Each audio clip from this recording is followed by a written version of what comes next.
It's Shane Conto, your Wasteland reviewer, and welcome to the Cinematic Wasteland here on the SPM Crew Podcasting Network. And this is our monthly show where my buddies Adam, Luke, and I take you back through the history of cinema, where three guys' passion for movies takes you through the history of cinema for sure. And we're all much, much better this month. If you listened to last month's episode when we were a bunch of sickies, and I hope you enjoyed it. But at least I know my brain is back to full capacity because it was Much better not now. Yeah. during that recording. But Adam and Luke, thank you both so much for always coming on and talking movies with me. Always a Yeah, blast, of Shane. course, man. Howdy, boys. And Glad to be we here. have reached the 1930s. So this is our third decade. So we Woo. started in the teens and then got to the 20s, and now we're in the 30s. Wow. And we will be having some film history. We will talk about some box office, talk about those Oscars, and then our film, The Blue Angel. So let me get my reader voice on.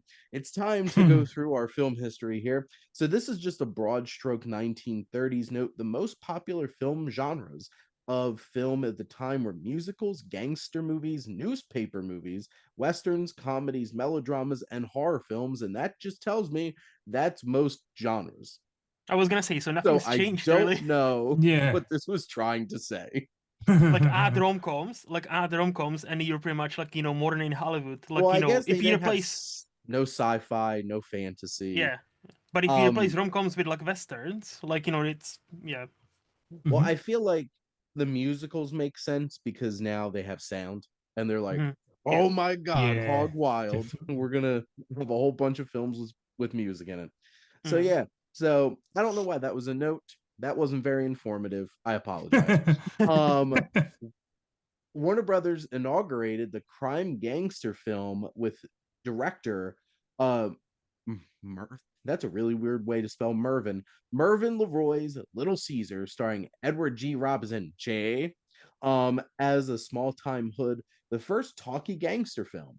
It has often been called the grandfather of modern crime film, the prototype of future gangster films, and is one of the most well-known and best of early classic gangster films. Edward G. Robinson created a quintessential portrayal of an underground character, ruthless gangster Caesar Enrico Rico Bandello.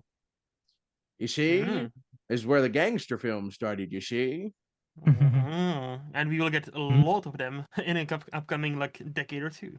Yeah. Makes a lot of sense because it was, I don't know, I'm not 100% sure when Prohibition ended, but it makes sense that the gangster films would come out during or after, This straight after. was this was Right about. still this was Mm. getting up close to when Prohibition ended. I want to say Yeah, it yeah. ended like 32, 33, something like that. But so But Okay. this would be like a height of Al Capone, all that Yeah. stuff, mhm. and Chicago and all that. Boardwalk Empire, amazing TV Mm. show about this stuff. Yes, Yep. That's a absolutely. great one. Steve Side Buscemi, friend of the recommendations. show. Mm, there you go. What, Adam? Steve Buscemi, friend of the show. Friend of the show. We'd love to have Steve Buscemi come on and talk about a movie Oh with yeah, us. oh yeah. Pretty insane. Contact us. Um, there you Ritchie's go. agents. This is another broad note of the 30s and 40s. This was the era which has been predominantly referred to as the golden age of Hollywood by film critics and historians, and considered the apex of film industry. Some extended that time period into the 50s. I thought that usually they included the 50s in I that. was gonna Um, say. Mm. the golden age came to a close with the breakup of the studios and declining attendance from challenges brought by shopping centers and television. Shopping centers and television. Wow.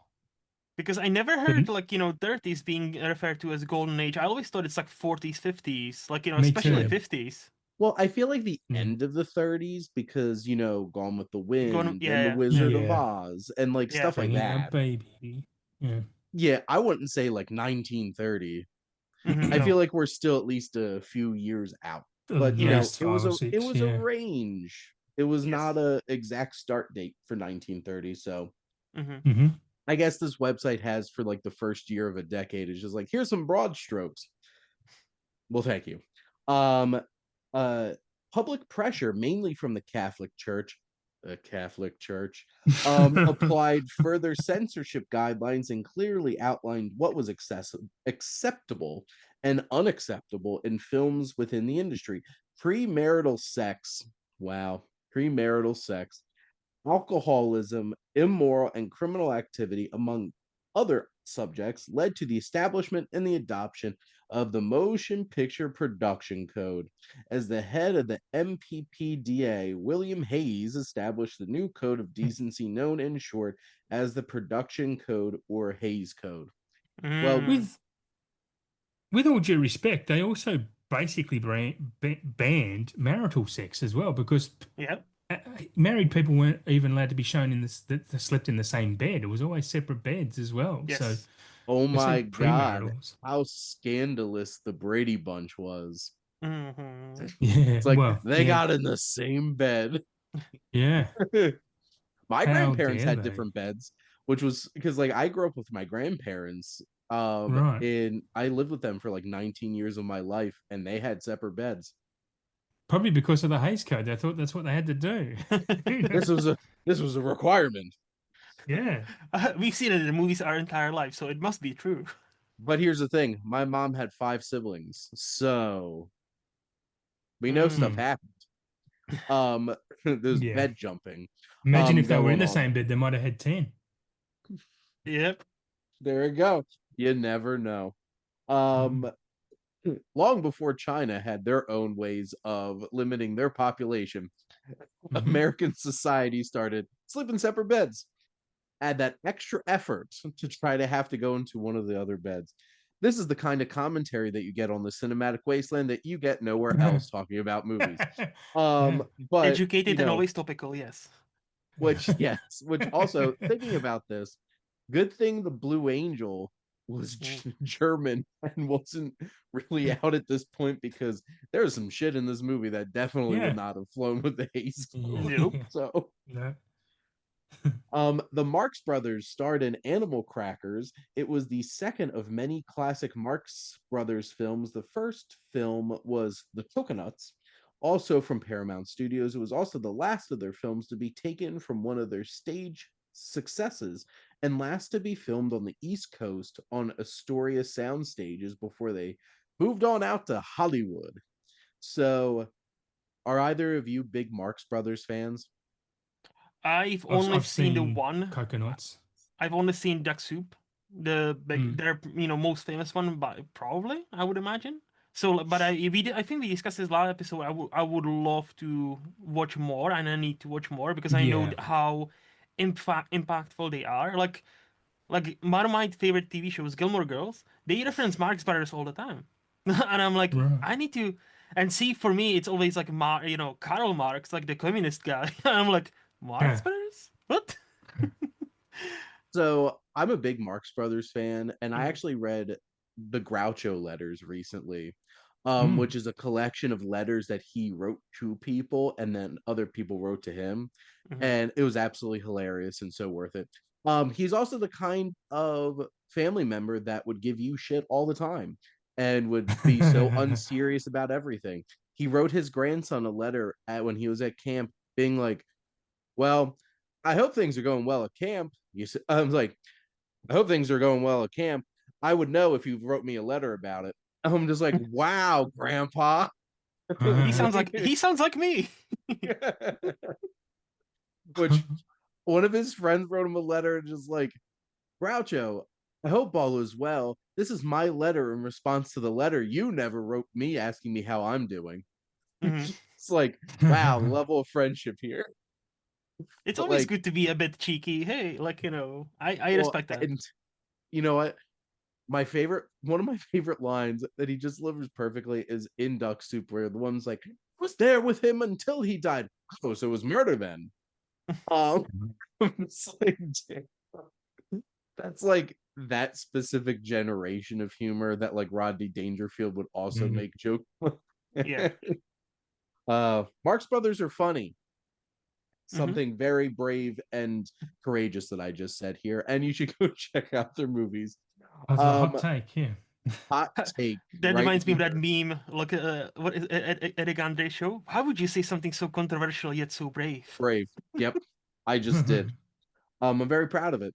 Greta Garbo starred in her first talkie, MGM's Anna Christie, advertised with the tagline "Garbo Talks." The Best Actress nominated actress seemed a little redundant in the way that was written. In the role of the title character, spoke her first line of dialogue with "Give me a whiskey, ginger ale on the side, and don't be stingy, baby." And the film, the second screen version of Eugene O'Neill's 1922 play about the Minnesota raised Swedish girl and ex prostitute, was produced by Irving Thalberg and directed and produced by Clarence Brown. So, would we have gotten Anna Christie in 1931 after the Hays Code? Ex prostitute? Probably not. Unlikely. Too close to Mary Magdalene for their liking, so probably not. Except Swedish and from Minnesota. So it would be a fun game to play. Ban this movie, and it's like, does this pass the Hays Code? Anything French would fail desperately. Just throwing that out there.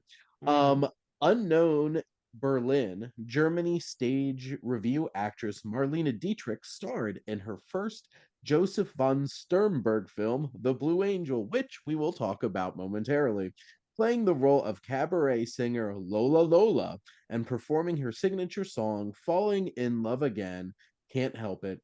Her performance is the first major German sound film led to a contract with Paramount in the United States. She became von Sternberg's ingenue and ultimately starred in 6 more of his productions, including Morocco, Dishonored, Shanghai Express, Blonde Venus, The Scarlet Empress, and The Devil is a Woman. And also, didn't she become kind of his mistress as well? Because, like, from what I've read, for those who could not see, because this is an audio podcast, I just flicked my eyebrows up coyly, because very eloquently. Yes, maybe. No, because like from what I've read about IMDb trivia about this movie, apparently they started their affair, and it was at the time massive scandal, and the director's wife, month later of the premiere of the movie, divorced him publicly because of this affair. So, oh well. Well, then I'm assuming then yes, this is yeah, it started. Times really haven't changed, have they? No. No. No. 95 years later, still the same shit goes on. Humans doing human shit. They're just rich and famous, so then we hear all about it. Yep. Yeah, exactly. There we go. For more, ask the CEO of the astronomer company. The Coldplay CEO, yeah. The amount of memes that the internet has created since then. And I think one of my favorites is Chubbs trying to show happy all in the hips to a Coldplay song. I'm just like, yes. Excellent. Yeah. Excellent choice here. There's the Australian, there's the women's rugby league here in Australia. I saw something today that they scored a try, which is a touchdown for lack of a better phrase. But they celebrated by copying that. Like one of them hugged them from behind, and it was funny as hell. The Phillies had their first game back from the All-Star break last night and had a kiss cam, and they had the Fanatic holding another female Fanatic, and then they all like freaked out when they got on the camera. Imagine. Awesome. One thing you can give Philly credit for is they're gonna give everybody shit. And I could just imagine what Gritty would have done, because the Fanatic is certainly mischievous, but like Gritty is a whole other level of demented Muppet. So like, too bad the Flyers aren't in season, because they would have done something crazy too. Unless he did on TikTok, because Gritty apparently has a fantastic TikTok. I'll take your word for that. That's a sentence that would have made sense like 10 years ago. Gritty has a fantastic TikTok. What's a gritty and what's a TikTok? Exactly. I still remember Yeah. when he was announced and people absolutely hated it. Oh yeah. And The now, funniest thing is that everybody in Philly hated him. yeah, And then yeah. everybody else started talking shit. And then Philly's like, don't you dare make fun of our Yeah. demented puppet. And because it's the most Philly thing to do. And He now, is hideous, but he's ours, okay? Mhm. which similar to It's Always Sunny in Philadelphia, Gritty Yes. catches Philly vibes very well. Yep. Just putting that out there. I can confirm. All Quiet in the Western Front was the first major anti-war film of the sound era, faithfully based upon the timeless best-selling 1929 novel by Eric Maria Remarque, if that's correct.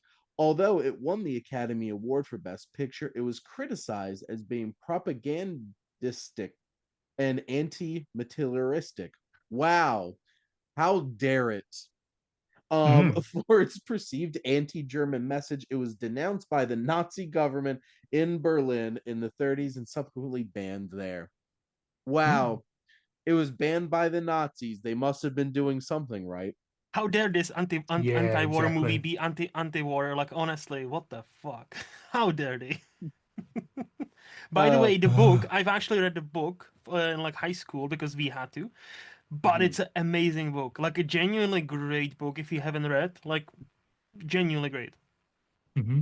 Oh, add it to the list.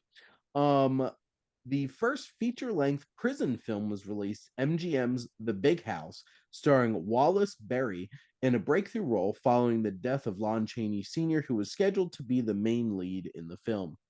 That's actually really sad to think about that Lon Chaney died like by the end of the 1920s. Mm. Yeah. And after all the stuff that he did in the 20s in terms of his iconic roles. But see, now we got Mm. prison films. So I guess this was a time where it's just like, here's some big shakeups in terms of the kind of films that we're getting. And it's so funny because it's like, it's the first sound this. It's the Mm-hmm. first sound this. Welcome Yep. to 1930.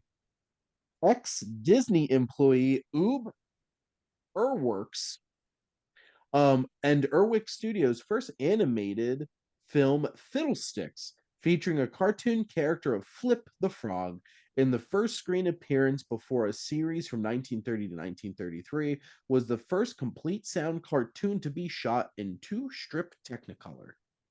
Nice. Two strip I Technicolor. I've never heard of Fiddlesticks. I have to check if that's on my obscenely large I think I watch heard of list. it. I'm Huh. like, why have I heard of it? I think that's the reason because it's the first one ever. Yeah, like a animated end sound. I There think, you but I go. don't think I've seen it.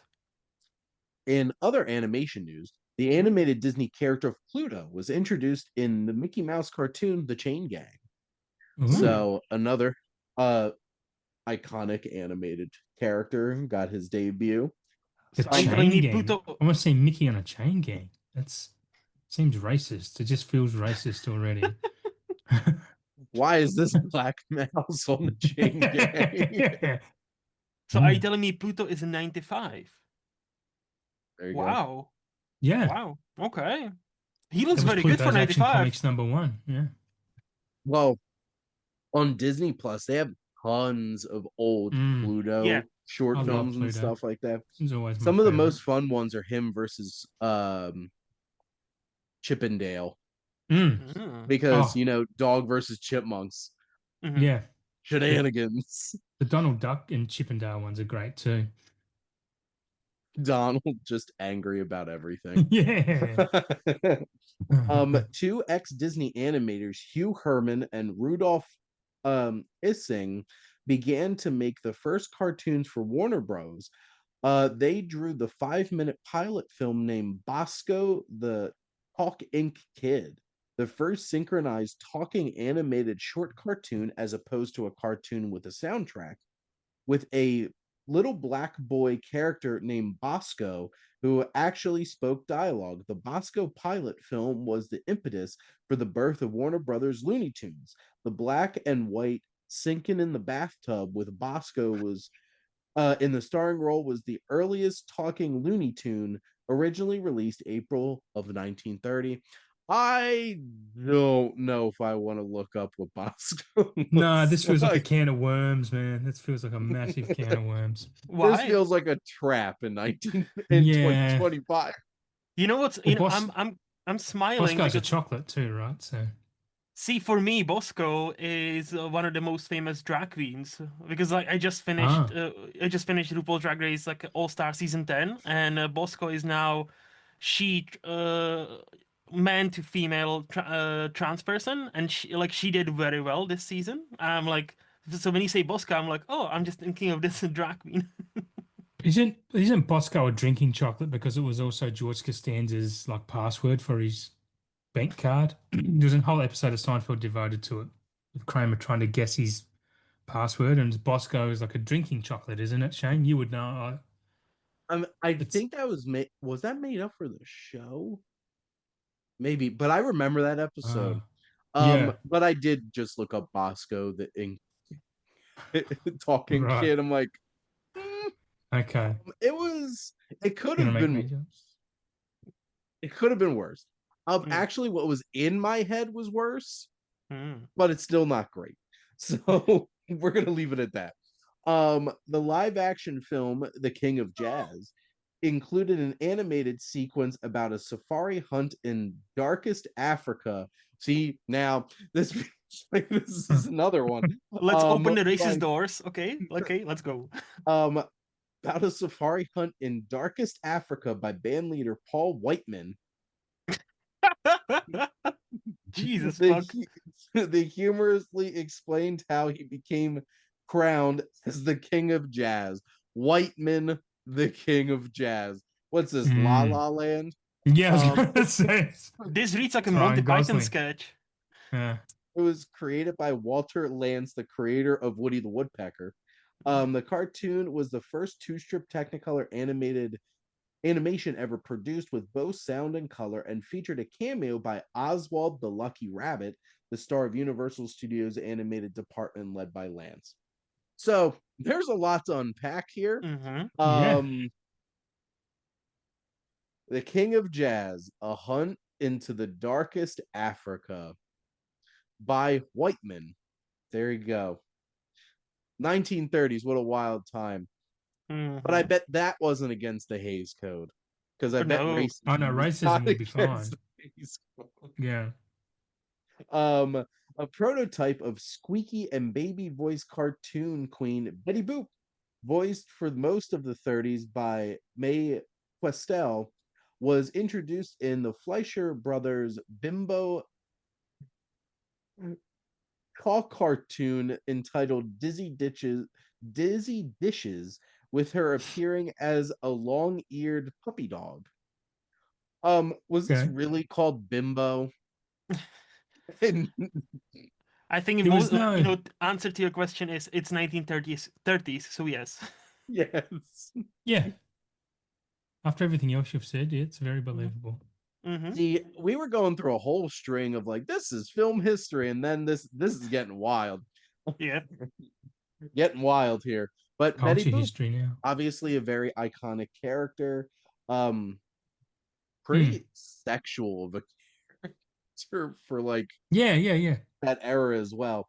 The Hmm. movie industry began to dub in the dialogue of films exported to foreign markets. Mm. So they didn't just were like deal with it. So now they actually Hmm. had like films released in other languages, which is progress. We appreciate that Yeah. progress after 5 straight notes of I not was gonna progress. say after those notes, yes, that's a progress. First daily newspaper for the Hollywood film industry, the Hollywood Reporter, made Mm. its debut. The Hollywood Reporter, Wow. 95 years old. Looking good, Wow. Hollywood Reporter for Yeah, 95 years that's old. yep, Some good roundtables came out recently. I was enjoying absolutely. the that actors one that had like Seth Rogen and Jason Segel and a Yes, few that was others. really good. That was a really Hmm. good one. British director Alfred Hitchcock's second all-talkie thriller, Murder, was the first film in which a character, Sir John Minier, played by Herbert Marshall, thoughts were heard in voiceover. The Oh. voiceover segment shot in front of a mirror had to be filmed with the recording of the lines and an orchestra hidden behind the set, as it was not possible to dub the soundtrack afterwards. Oh, that's That's Wow. fantastic. That's his Alfred Hitchcock solving problems. That's what he was the best at. And that's why, like he was one of the greatest. Like, like Absolutely.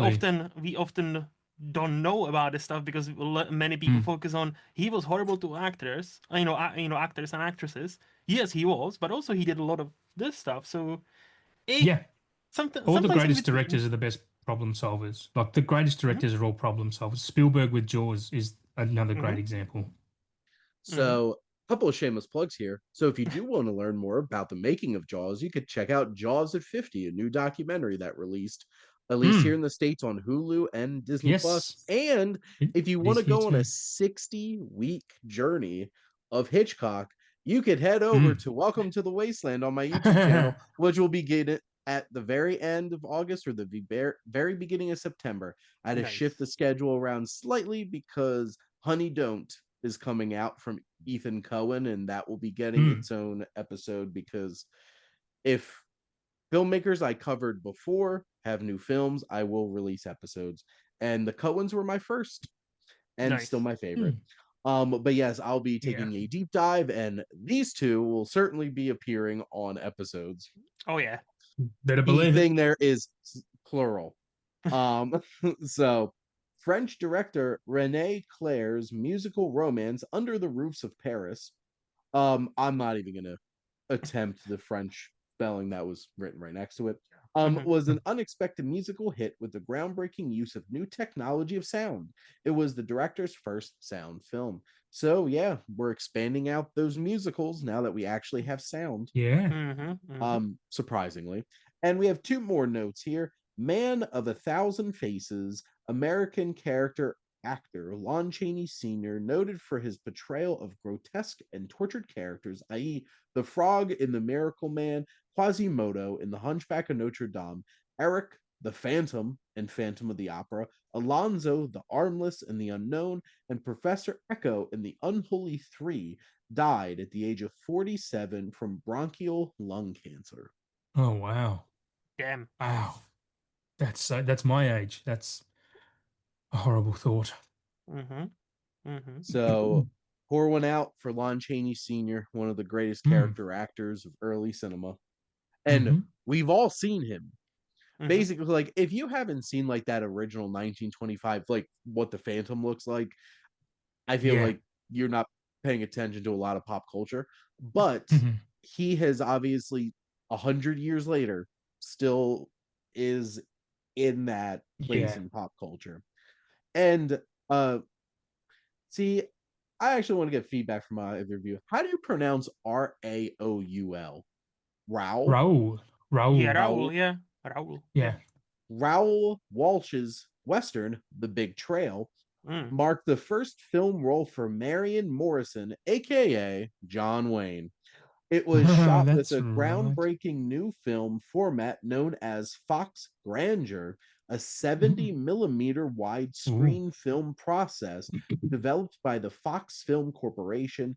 The film has been noted as the first to contain a swear word, the very tame damn, in live dialogue by Breck Coleman, played by Wayne.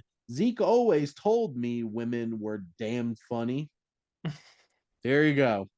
Well, You heard it goddamn. here first. Um, However, other talkies around the same time also used curse words, glorifying the American Girl, Gold Diggers of Broadway, Hell's Angels, swearing during aerial dogfights, the Dawn Patrol, and the Green Goddess. The closing line, she probably would have been a damned nuisance anyway.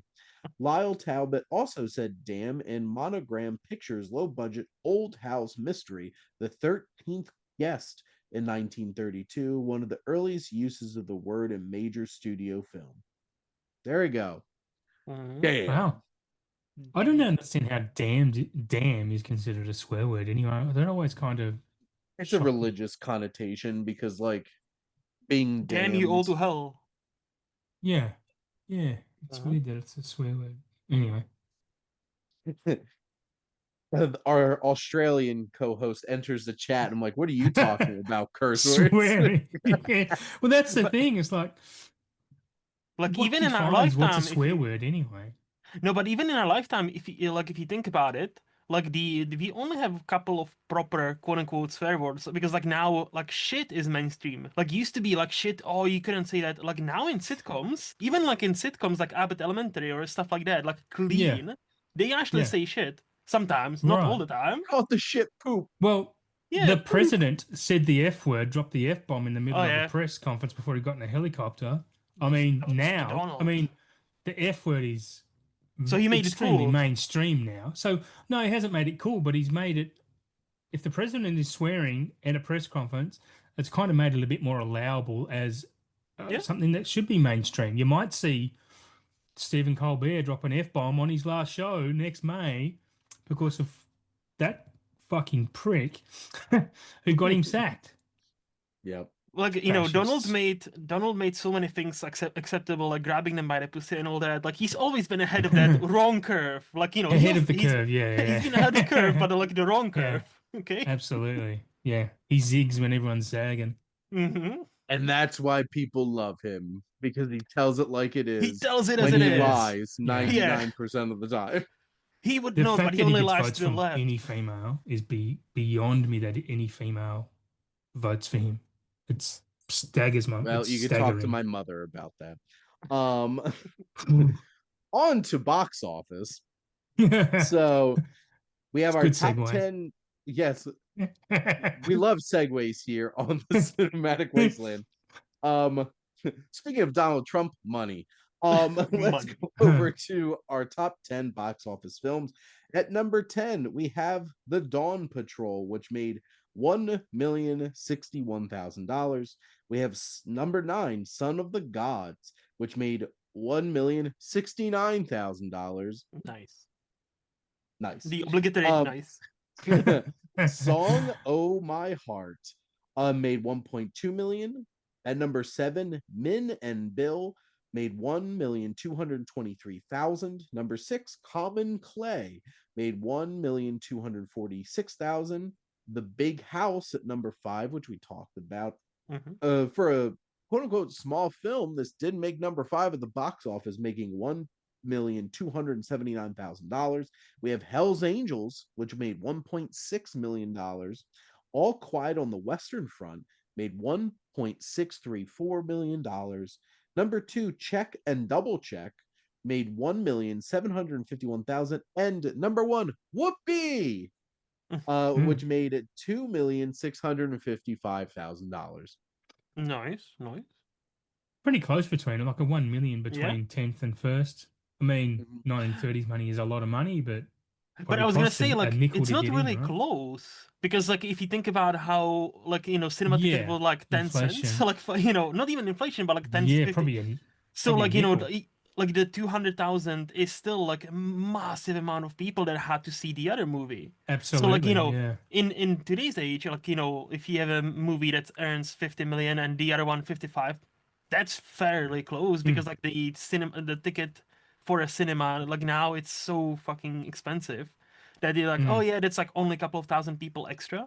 But back then, that would have been like a massive crowds of people. Yeah, And when you if you were consider the amount of wondering, theaters they had and how they had to Mm-hmm. maybe tour films around to get viewers, Mm-hmm. so yeah. in 2025 money, Mm-hmm. Whoopi made $50 million. Okay, Niet bad, okay. niet bad. Huh? So, can you imagine in 2025 the number one movie at the box office? Whoopi. That's a catering. That's a catering budget for a lot of movies, 50 mil, probably. Yeah, that's snacks.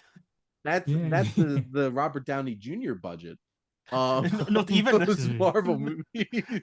That's only like half of his budget. Like Oh, He's it getting used to be the 220 Robert for Downey Doctor Jr. Doom. budget, which is now too small to pay yes, Robert Downey Jr. to come back and play Victor Von Doom. So, but but he will save the MCU, Shane. Okay, he will save the MCU. him and the Russos, of course. Ritchie doesn't. Do we have any thoughts on any of these box office numbers besides, that's a it in context, I think that's an important point, Luke, that you brought up. That yes, each of these tickets were like 10 cents. So like, Yeah. it's a lot of freaking tickets. Like That's a on lot paper, of bums on seats. yeah, like on paper it looks pretty equal, but yeah, in reality, like it definitely there's a you can tell what public was craving for, and all quiet on the Western Front. I wonder if the money is because of the Oscars or before the Oscars, like how that worked. I wonder about that. Yeah. I don't Would have been know. interesting, the politics around the Oscars back then. If it were indeed 10-cent tickets, that's I would have to check out how much tickets were. But Mhm. according to this, the difference is almost 9 million tickets. Yep.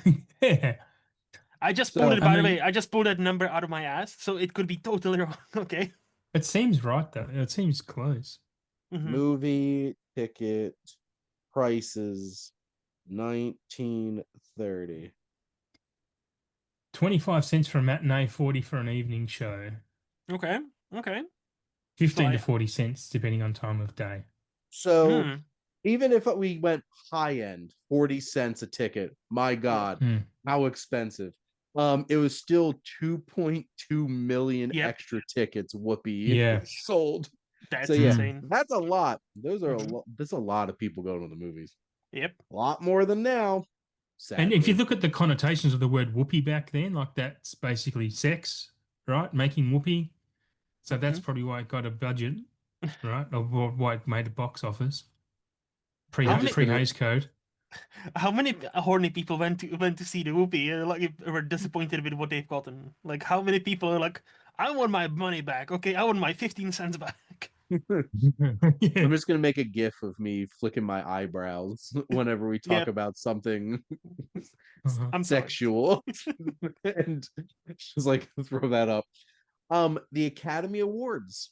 Mm. So we have Outstanding Picture. The nominees were The Love Parade, The Divorcee, Disraeli, The Big House, and winner, All Quiet on the Western Front, which that Hmm. was telegraphed earlier in our notes.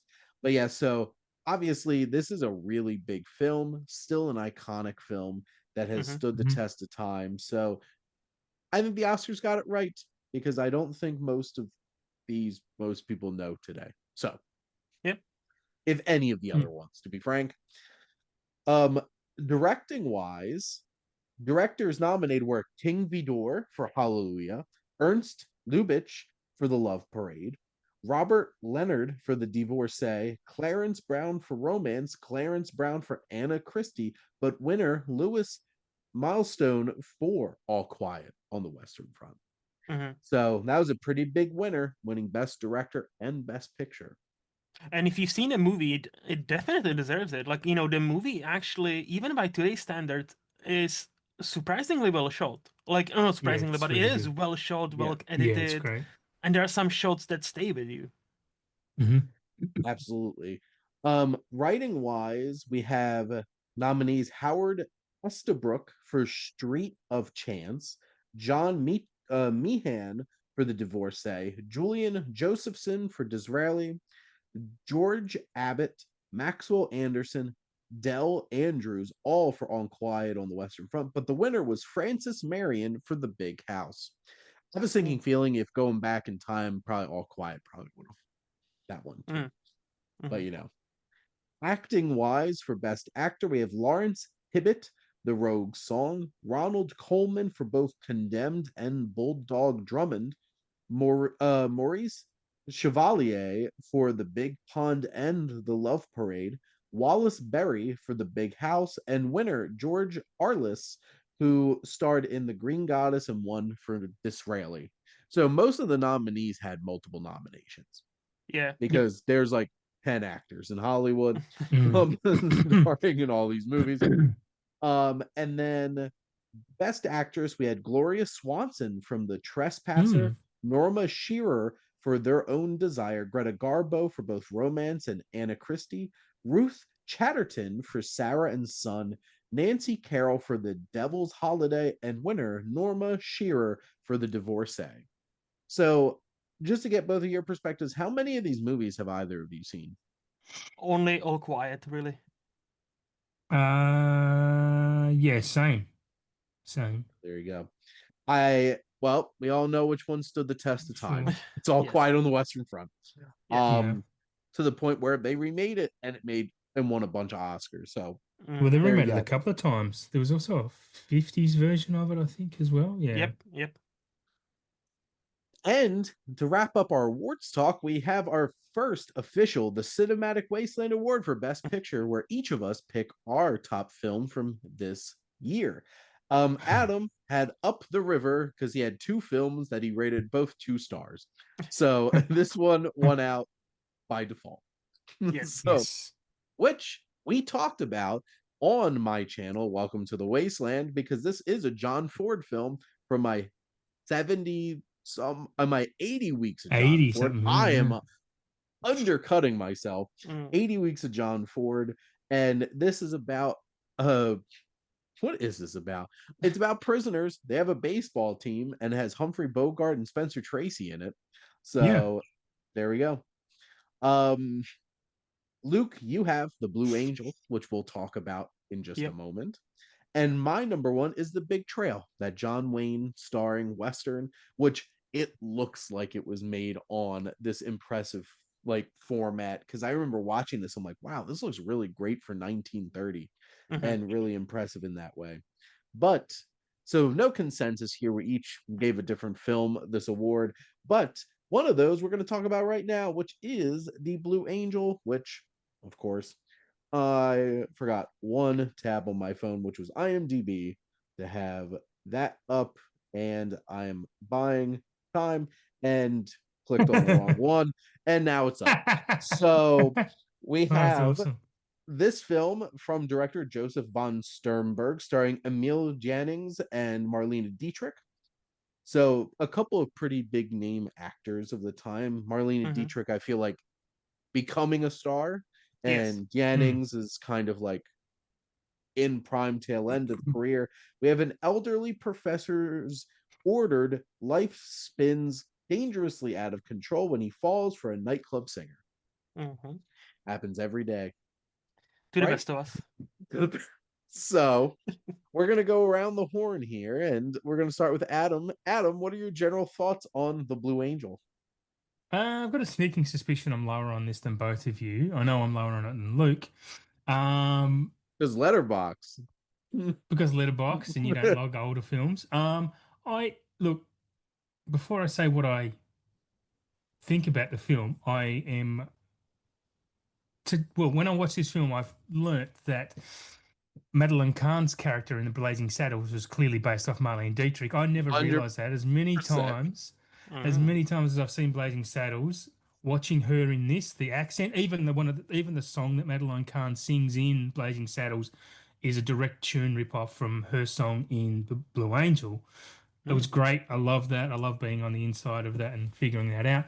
As for the movie itself, it did nothing for it. Just honestly, it did nothing for me. It was, I might have watched a bad version. I don't know, but I did watch the colorized version. I knew that was probably going to be a mistake when Me I clicked too. on it. You did as I well, didn't. yeah. I I didn't watched that mind the one too. colorized. Yeah, I mean it was fine, but I don't think that really detracted from my experience with it. I just a lot of it was in German and I didn't there was no subtitles for the German parts for me as well. So Ah. I there was a lot I kind of missed. There was also quite a few scenes where it's just the camera sitting still and not much is happening. There's just really not much happening, especially with him. I noticed particularly when he's in his, because he's a professor in his classroom, just a lot of images of him, extended images of him just sitting at his desk, kind of doing not much. And I'm like, well, do we need to linger on him for 15 seconds? It could have been two, like just little things like that.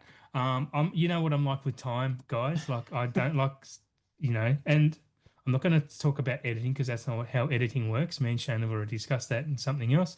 Um, but it's yeah, look, it felt draggy. I did feel the time with this one. Look, there was certainly parts I liked. A lot of the humor fell flat for me. A lot of it worked really well. Like it was quite funny in parts. But I just didn't vibe with it hard. Even enough for me to go, even appreciate it for the time it was made. Even that aspect of it I didn't get impressed by any of the filmmaking going on either. Mm-hmm. So before I let Luke say his piece, this is very interesting because there are certainly multiple versions of this movie. Yep. Because Mm. I watched the colorized version, but it was also in English. There was English speaking in it, but a lot of German in mine. So was it all English for you? Yeah. Yeah, There I is an didn't get all that. English version. This is if you read the IMDb trivia, it was actually released as a both German and Yeah. English, but Right. if I'm remembering it correctly, the German one and non-colorized one has been lost for a bit. So we only had the Right. colorized one, if I'm remembering it Interesting. correctly. And I watched the black and white and German, and that's the Right. most complete version we have because I Mm-hmm. watched the version that's like 1 hour 47, Yep. and yeah, that's so I and but I think and even from that version I think there are still some scenes missing, but this is, I think, what I watch is the most complete version that's out there and that we have available. Okay. Which this is an interesting case of we're still early on in Yeah. cinema where there is this Yeah. problem. Yeah. And it's very interesting with the different kind of experiences we I, have. I Hmm. am going to Hmm. use that as an excuse to maintain my cinephile card. I'm going to keep that. I'll watch the shitty It version. has I not don't know been why, revoked. but some of it was clearly was spoken in English, and they had subtitles for the English speaking. But when they spoke German, nothing. And I'm like, okay, look. So I mean, it was hard to. Hmm. I don't know that I missed. I mean, they still got the tone and inflection of what they're saying helps, but not knowing the words they're saying Hmm. doesn't help. Hmm. I don't know. It was Yeah. strange. But Luke, Hmm. your thoughts? So I'm on the opposite end. I wouldn't say I loved this movie, but I liked it. But I hear what Adam is saying. Because it took me a while to get into it. Because like it I was like, what is it supposed to be, right? Is it supposed to be like comedy? But I'm not laughing that much. Is it supposed to be romantic, like, rom-com? Hmm. About like this meet cute and like, this old like, strict Professor Falls, Forceful is like a showgirl. Okay, I get it, but it's not that romantic. And then the last third, the last act kind of hits you, and I'm like, oh, this is a sneaky Yeah. fucking tragedy. And I really love it when movies do that, and when it doesn't feel forced, and it feels like like it feels like when you think about it, as as that kind of evolved in a third act into this like tragedy about these two people just not being right for each other. And it's not even about her corrupting him. It's about both of them are just not right for each other, but they just fell for each other as it happened. And I feel like that kind of underlined it for me. Excuse me. And the last shot, without spoiling anything, I thought it was genuinely heartbreaking. I was like, damn, like this is fucking like this is proper heartbreaking. And for what I didn't thought I'm gonna feel, I kind of felt for this character and for both of them, especially for the professor.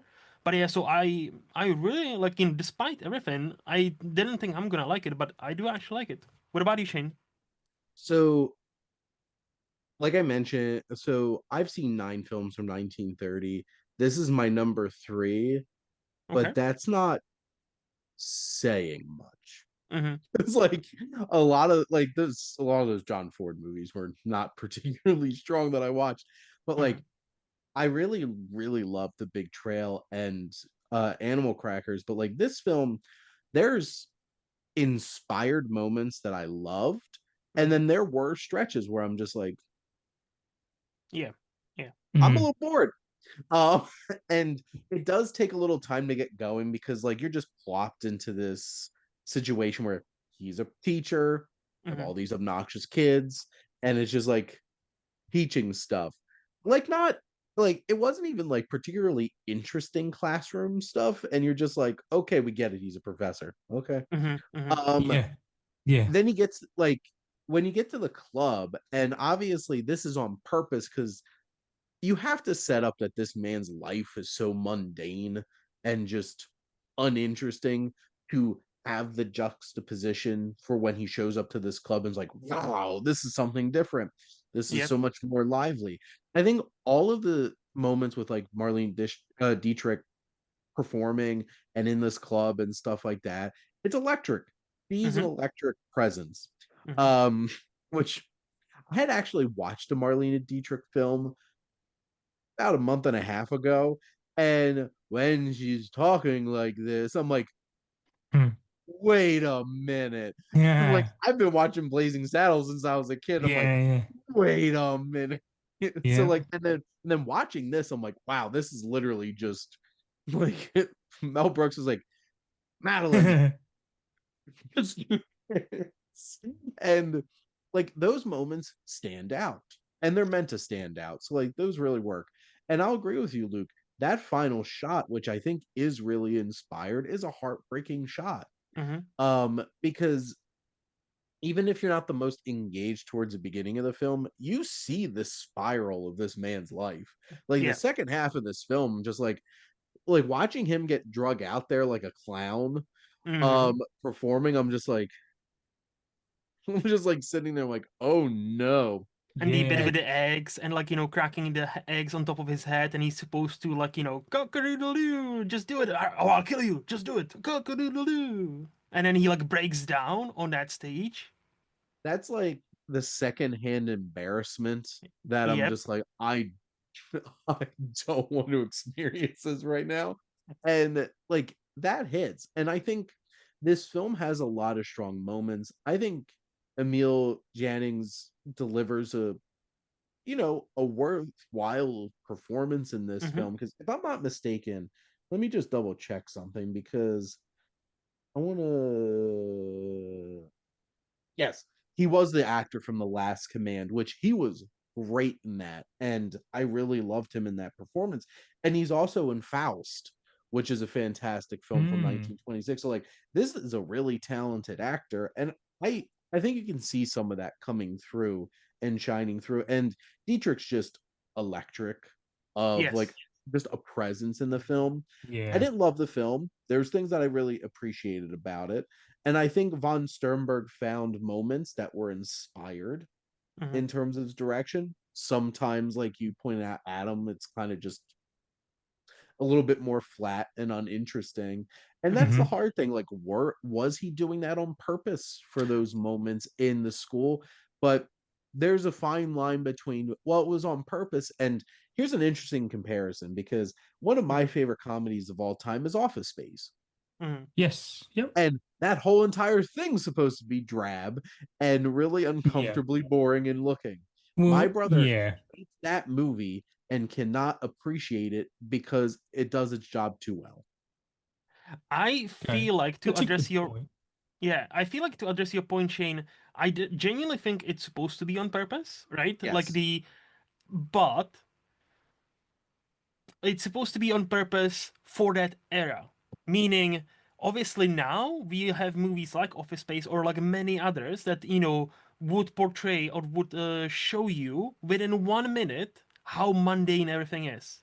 Because we've already, because they take notes from each other. But back in 1930, I'm guessing, I wasn't there, but I'm guessing the director was like, we need to make sure the audience understands this is like, goody two shoe, never had a woman professor, who goes to school, teaches the kids who don't appreciate him, goes home. That's it. Yeah. And we Hmm. need to make sure that we'll hammer that point home. So when he goes to the Blue Angel Club and sees this electrifying woman, it's easy to understand why Marlene Dietrich became such a superstar because she Yeah. is totally like electrifying even in this role. Hmm. And I think that's definitely on purpose. Sure, would it be done today in a matter of minute with like a Could have done it. He could have done it montage? quicker. We could have done a montage, sad Yeah. montage. Yeah. Like, it'll Even a be, bit What of I'm score imagining, underneath. yeah. or yeah, that too. What I'm imagining if this film was made today, Hmm. like it would be an interesting creative decision to have all of his It's a mundane stuff Nora. Isn't that a shot. Nora? Like, technically, I in a Bad guess, a way, little yeah. bit.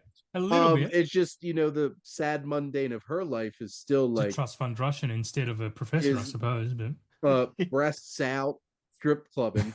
But like here, like it'd be interesting because it's like, what if it's shot in like an Eraserhead style, just like black and white, where it's just like this kind of style, and then the second he walks in this club, it's like Baz Luhrmann Moulin Rouge, yeah, that'd be and then it's just great. like, That'd be what? amazing. See, Yeah. what I imagined was Sick. like like a Edgar Wright kind of editing style, just to say. Mm. But again, that's why I'm saying it's a montage, but it's a sad montage. Okay, it's like Mm. quick cut of this, quick cut of this, and then like you see it like every single day. Sure, or kind of like Yes. all that jazz, like where he always starts his routine, like in morning, shower, brushing his teeth, doing this, Mm. and then you see it as he devolves into that madness. And it's just, I think that's the same, except again, at for that era, the director probably felt like, I need to bore you with this so you appreciate the second bit that's coming next. I'm guessing. Don't I know. just feel like, That's a good take. Yeah, I like that. yep. It's not And in 2025, that boring works too well for audiences because they're yeah. not ready for they're not It's prepared too for Yeah. that. meta. It's Well, yeah. because it's too easy to pick up a phone and not be as bored, Correct. right? Yeah. Yes, it is very easy to be distracted in that. Yes. It's Couldn't do that for your 25 cents in 1930 at the cinema, right? no. Let me take. They're just like, let me take out my newspaper. Yeah, it is in there reading in reading the the theater. Wall Street Journal. I think that, what's interesting, because I do feel like this has like that timeless kind of narrative Yes. concept where it's just like somebody like there's a lot of people who it's like, I don't really appreciate my mundane day to day, and then I find somebody who livens it up, and then not realizing that maybe this isn't good for my life. And here it like this obviously takes it to an extreme and it spirals, and unfortunately he dies, a Yeah. very sad broken man, and it's just like, damn, Sad movie. clown. But Yeah. it's not even. I was gonna. So to your point, Shane, I'm not even sure if it's like good. Like when he said it's healthy for his life or something. Like in a moderation, he should definitely go out more, right? In a moderation, Correct. he should definitely be like, hey, you should live your life, not breeze through it, right? But you should also think ahead and say, yes, this dancer is funny, it's sexy. She's Marlon Dietrich, obviously. No complaints there. Should you marry her in like a second week of meeting her? Probably not, because that's not gonna work out Well, for either of you. this screams, wow, I remember my first beer. Mm-hmm. Like the first time this guy ever goes Yeah. out and then goes Yeah, completely yeah. crazy. Mm-hmm. Yeah. So Well, they do have I sex, right? They have sex. That's how come he becomes infatuated, right? Yeah. I think I'm so. pretty sure they They sleep say together. it They does say it in the definitely sleep Wikipedia together. plot. Yeah, yeah, yeah, yeah. Like I Right. said, this movie definitely did not adhere to the Hays Code. It's just No. like But neither did they, Anora, and it won an Oscar. Okay. Yeah. see, let's go back to let's play ban this movie. Would Honora pass the Hays Code? Absolutely not. Within No. like 2 seconds, Yes. Hayes would have been like, no, stop the picture. So I think this film is very interesting and would have because like there's probably unofficial adaptations of this because there's definitely things that have There's definitely remakes. There's drawn quite a few upon remakes. this idea. I think this movie would have a lot of potential. Mm-hmm. I want to see Natasha Lyonne Oh. as Oh, this club what? performer because I just feel like how Marlene Dietrich just has this very specific personality and voice. Like I just want to have like Charlie from Poker Face, being like this performer and like shaking up this like sad boring guy's life. Who'd sad boring guy be? Oh, Will Ferrell. Paul Walter Hauser. I'd like Paul Walter Hauser would be No, great. you need to go old. You need to go old, I So think I older. like Paul Walter He could hold Hauser. him He up. is a They could little hold him up. young for Yes. this, but They could age him. He'd be easy to I mean, age. yeah. But he Will actually Ferrell, matches the vibe of Emil Jannings like a lot. Will To Ferrell be would be good. perfectly That's a honest, good choice, especially the because because Will Ferrell one, honestly, I would watch that too. That's his Oscar-winning role. Oh, you know what? His Oscar-winning role. I'm gonna pull an Adam McKay and ruin my friendship with Will Ferrell by picking John C. Reilly over him. Because John C. Reilly should John be would be yeah. Oh yeah. So, see, I like Adam McKay, like John C. Reilly better than Will Ferrell. John's a better actor. He is a better actor, and that's why Adam McKay cast him in winning winning season, or the basketball movie that show. basketball show that broke up their friendship between Adam McKay and Will Ferrell. Yeah, that's sad. That is sad It is sad. I do feel like this film has a lot of great moments. There's things that really work about it. There's also some things that don't work so well about it. And I think where your line is for that is going to determine where you fall on this. And I wouldn't be surprised if this film doesn't connect with a lot of people in 2025. Yes. But as like, you know, as somebody that does a lot of quote unquote homework watching for movies, like watching this from like a cinematic standpoint, there's some really interesting things going on here. And I'm not surprised that Joseph von Sternberg became a name in terms of filmmaking. And honestly, you had a rising star of film and a big time veteran of early cinema anchoring this film down. And, you know, there's things that are going to stick around about this for me. And I overall thought this was a really interesting film to watch. I would definitely recommend anybody who is interested in watching this movie. It's on YouTube. You need to search for it a bit harder, I guess. But it is like 1 hour 47. It's a black and white and all German with subtitles. Everything is subtitled. So that version I really connected with. I don't know about the colorized version or the other ones. Do you know why I would have chosen Sorry. I chose the colorized version because it's 7 minutes shorter than the black and white. And I'm like, yeah, I why was would gonna I say, waste like... that 7 minutes? This is how I roll, right? I feel like the colorized English version that I did watch, I think got you there. Okay. I feel like I think it worked. And it was interesting because I 100% did not expect this film from Joseph von Sternberg starring Emil Jannings to be speaking English. And I'm like, oh, so I'm going to have a way different experience than I thought I was going to have watching this movie. Because, you know, you have to like, and I'll say older films with subtitles, you got to like make sure you're honed in and ready to go. Because this is a whole different kind of experience. So honestly, that was kind of a relief for me when they start speaking in English. And I don't know why, because like there's multiple of them right next to each other. I don't know why I picked the colorized version, to be honest. Like, I thought the colorizing did detract from it, but I don't think it particularly added anything to it. I just felt like that was like a cool hip thing to do at the time. So there was when they found the coloring technology. There was a lot of films that that they just colorized because they could and they had the license to. It's like my new toy. They're just playing around with it. Also, what I would like to point out, the Blue Angel Club, amazing soundproofing. Like every time they would be in their like dressing room and somebody would open a door and would immediately hear everything that's happening. And the moment they would shut down the door, silence. I'm like, damn, that room has, and it happens so often. I'm like, damn, that room has amazing soundproofing. 10 out of 10. The recording studio, Yeah. I know what they're doing, setting that stuff up. But do either of you have any other thoughts on the Blue Angel? I do not. Movie good. Do you agree, Adam?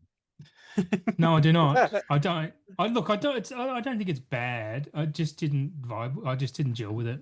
And again, that's fine. Just like it doesn't click with you, it clicks with you. That's it's an art. I don't think there's been many episodes where we all have landed in the same spot on any of these movies. And that's what makes the show interesting, along with all of that special commentary that you will get nowhere else on the internet, on podcasts, as we go through cinematic history and provide our own unhinged commentary. So you all are welcome, and I hope you enjoy. every month when you come back around here and listen to the three of us talk about film history. But Adam and Luke, thank you both so much as always for coming on and talking movies with me. Anytime, Shane. Pleasure as Thank you. always. And next month, it's how time works. We went from 1930 to 1931. So we will be focusing on 1931, and we'll be talking about The Public Enemy, starring James Cagney and Jean Harlow. So that's a pretty cool film we'll be checking out. And according to IMDb, it's an hour and 23 minutes. So perfect. Nice. I was gonna say Adam just the had Ryan Johnson School of Film Length. Perfect. But thank all of you for listening. Make sure to like, comment, and share on this episode. Have you seen any of the films that we talked about from 1930? And if so, it was probably all Quiet on the Western Front, because that's pretty much the most famous film from 1930. And make sure to follow or subscribe wherever you listen to your podcast. The SPM Crew Podcasting Network is ever expanding. We have so many shows covering all different kinds of interests. There's sure to be something for you. Or you could be like me and try your best to support everybody and listen to all of these shows, all on double speed, because that's how I do. If you're interested in joining the crew, you can reach out to us on our website if you want to be a guest on one of these shows. And we've never considered adding a fourth on for a special episode or not. I like our vibe, but if you drive a hard enough bargain, if you're Steve Buscemi, would be happy to have you come on. Yes. Or like Martin Scorsese, Martin's cinema himself, Scorsese. Like, oh yeah, It would simply. It will do. Do you know who would be great? And no jokes, Tarantino would be amazing to have on this show. I'm saying it like it's a possibility, but how cool would it be? Hey, if we keep putting this into the universe, maybe the universe will be nice to us. Maybe. Or if you want to start your own podcast, there's always space for that too. And if you like our logo, it's from my buddy Joe, and he does great work. And you should check out his Etsy store. He has a lot of fun stuff going on there. Soon to be Uncle Joe. Just throwing that out in the universe. He even grew in a mustache. And most importantly, thank you all for tuning in and supporting the Cinematic Wasteland here on the SPDM Crew Podcasting Network.